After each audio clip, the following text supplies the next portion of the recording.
welcome to a special episode of Scanlines. Today I received a very special package from Amazon Japan. And today we're going to do an unboxing and a review. Let's have a look.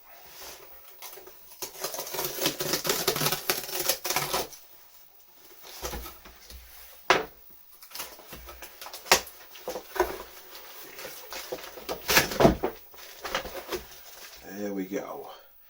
So, as you can see, we've got a nice PC Engine Mini. So there are three variations of this Mini. So there's this one, which is based on the original PC Engine and available in Japan. There is the American version, which is based on the TurboGrafx 16, and then there's another version based on the core graphics, which is intended for the European market. However, it's not in stock in the UK yet. None of them are. America has got the TurboGrafx 16, you can order from Amazon.com, and Japan has actually all three that you can order from Amazon Japan. So let's take a look.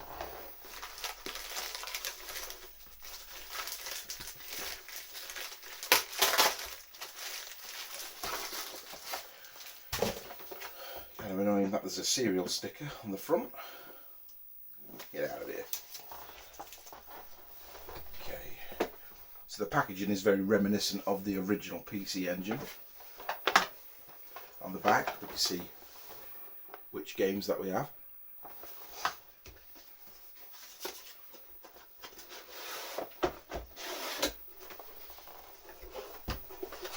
A manual. Wonderful. It's all in Japanese. Can't understand the bloody word of it.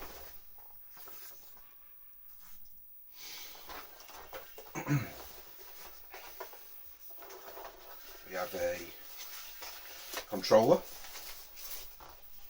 Let's have a feel. As you can see, looks just like the original PC Engine controller, minus the turbo switches that were on the later pads. Feels good. Feels good. We have the console itself. And looks just like the original.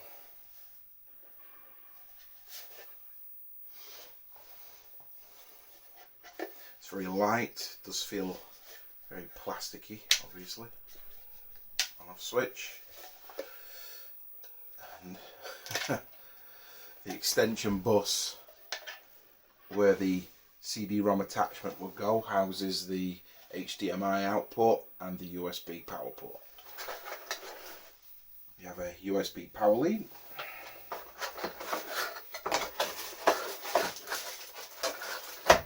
And an HDMI cable. Right, let's check this baby out. Alright, so we're powered up. So as you can see, we've got a nice menu based on the original PC Engine's console design, showcasing all the games in their original box art. We've got some options, so we can sort our releases by release date, title, the game format, so that's HuCard and CD-ROMs. Let's leave it on release date. In settings, you can scan a QR code to check out the user manual. Set your language. So in display settings, we've got various modes. We've got 4x3, 4x3 expanded, pixel perfect, widescreen, and for some insane reason you can play the games on a GT Express PC Engine handheld screen. Pressing the run button enables the CRT filter. In menu design, you can choose to look between the PC Engine or the core graphics, which is a later revision. So you can select that, return to menu, and now the menu has changed to reflect the core graphics. You can change the background wallpaper, credits, and restore factory settings. So one cool thing you can also do is, if you go over here, you can change the console from the PC Engine to the TurboGrafx, which will then load up all the American TurboGrafx 16 games. As you can see, there's some really good titles on here. If you were to collect some of these on the original cards and CD-ROMs, they would cost you a lot of money. It's got the complete version of R-Type. The Japanese version of R-Type is spread across 2 different cards. One of my personal favourites, Parasol Stars. And Lords of Thunder with an absolutely rocking soundtrack. Okay, let's go back to PC Engine for now. I have a quick scan through the game. So not only does it have the cue cards and the CD-ROMs, but it also has a Super Graphics game. So we've got Ghouls and Ghosts, Dai Makimura, which is probably the closest port to the arcade version on our home console at the time. Why not start with the PC Engine's very first game, The Kung Fu.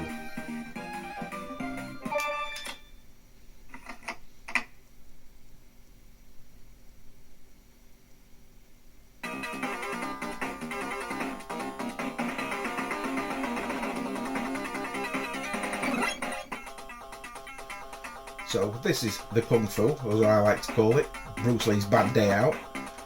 It's got very nice big detailed sprites.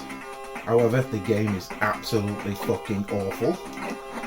Not only has Bruce had enough with Japanese imperialists and motherfuckers with claws coming to kill him, he's now got birds and cultists.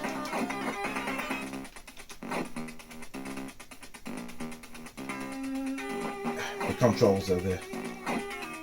Really sluggish. I hate this game. I hate this game so much. Look at his pecs bounce. Some pre-Dead or Alive physics there. This is possibly the most embarrassing one-on-one kung fu fight I've ever seen.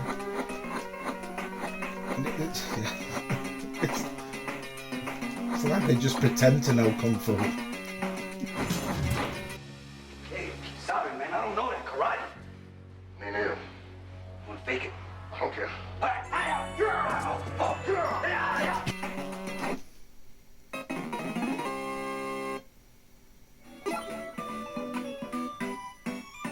Let's try some Superstar Soldier.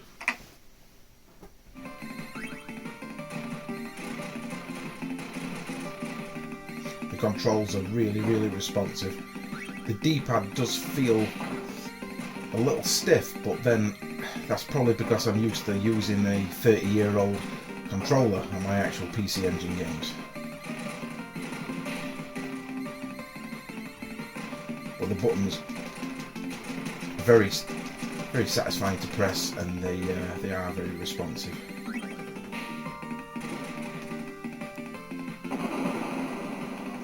If there's a type of game the PC Engine has a lot of, it's space shooters. Side-scrolling, top-down views, you name it. It's got a plethora of space shooters.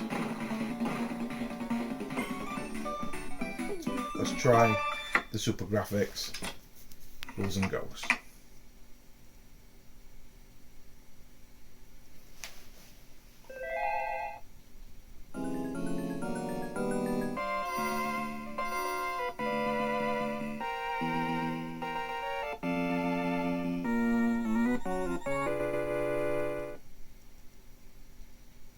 This is probably one of the best home releases of Ghouls and Ghosts, and not many people have played it because the Super Graphics system bombed and only had 6 games released for it.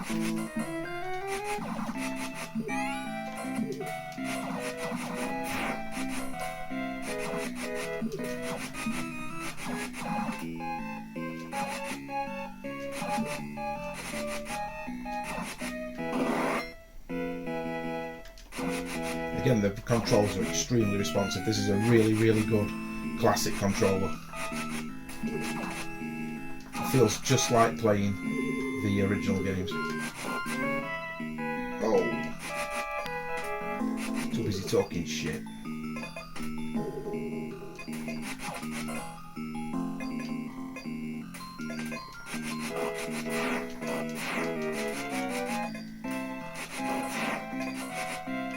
The wizard.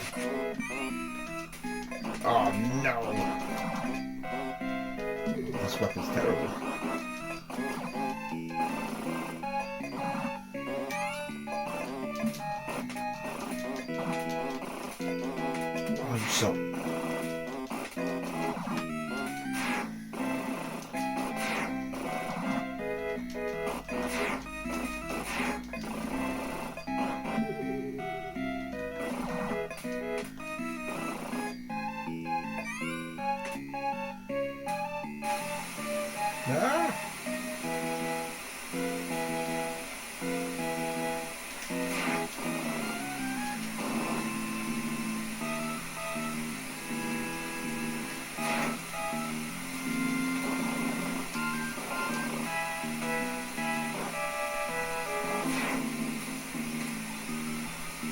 oh damn, this game's ruthless.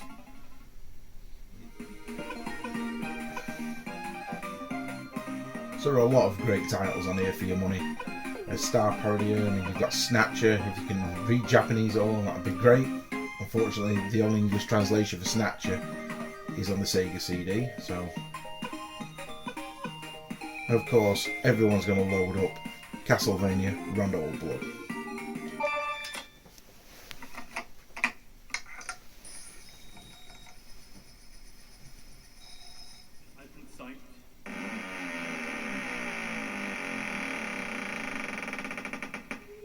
Sounds like my underpants when I take them off.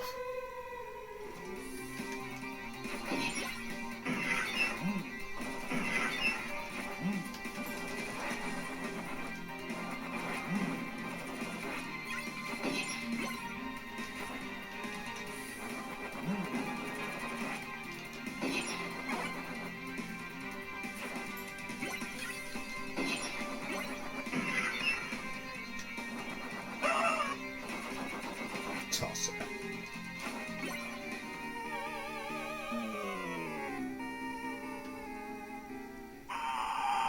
And the fact that some of these games run on what is technically an 8-bit machine really is amazing.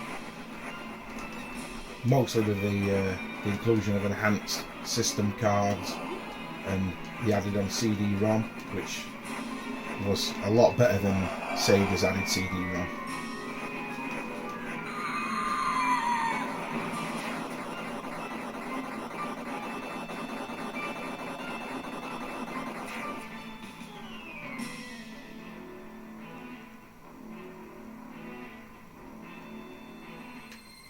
Give me your orbs, dead dragon.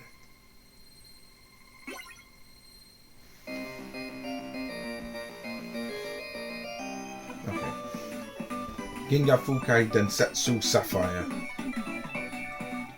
That's a mouthful. This is probably one of the rarest games on the system. It costs a small fortune. And required the rather rare arcade card to run it.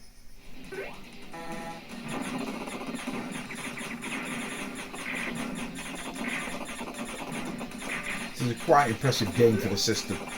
As I said before, it's technically it's an 8-bit machine, and here we've got some pseudo 3D graphics with a nice sort of Blade Runner aesthetic with the hologram advertisements and billboards. Oh, and also I suck at this game massively.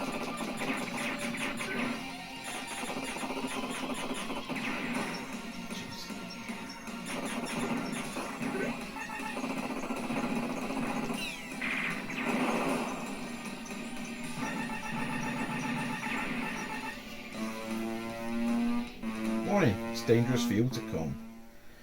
That's what she said.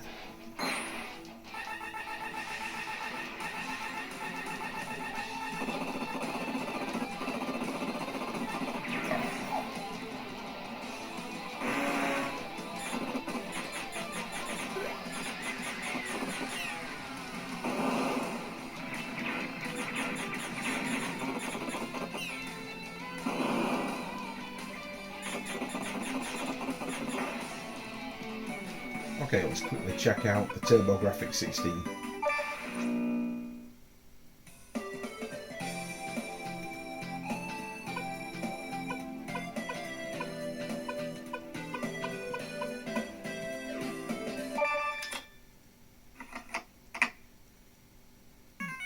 It's very satisfying watching the little cartridge click into the system.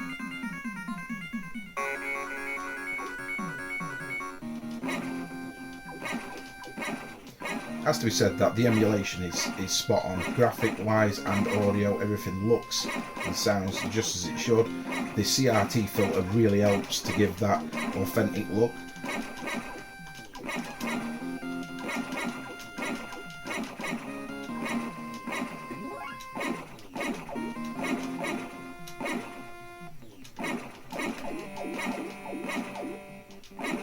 Ninja Spirits really is a sort of forgotten classic.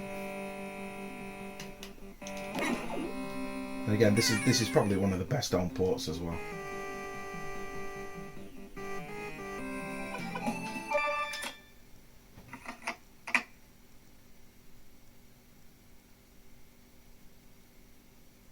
Right, let's check out some Parasol Stars. I'm a massive Bubble Bobble fan, and this is one of my favourites.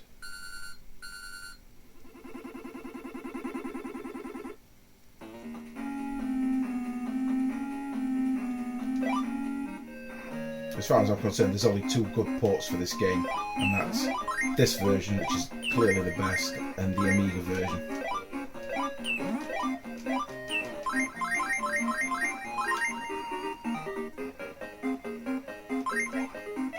Everybody should have a bit of Bubble Bobble in their lives.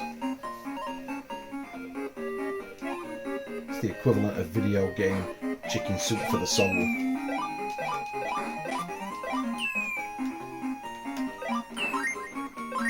I think it is much more tasteful having Bub and Bob combat with umbrellas this time round, rather than firing rainbows from the crotches. It's kind of distasteful.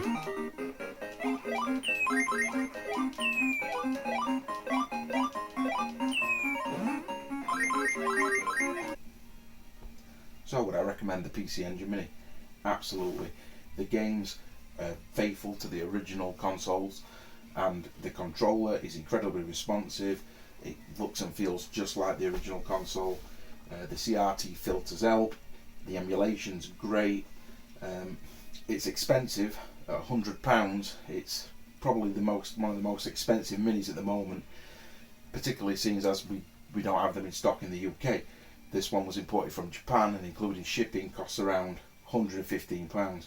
There are a lot of titles on this little beast, Japanese and American, and if you were collecting them for the original PC Engine console, would be quite expensive.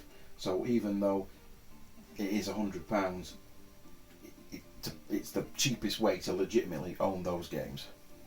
So I would definitely recommend this. It's probably easily my favourite mini console now.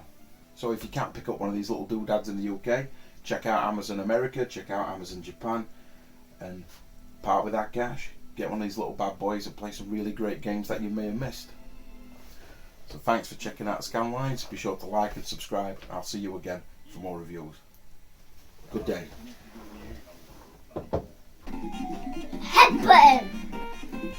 Jump on head. Go down. Boy. Jump.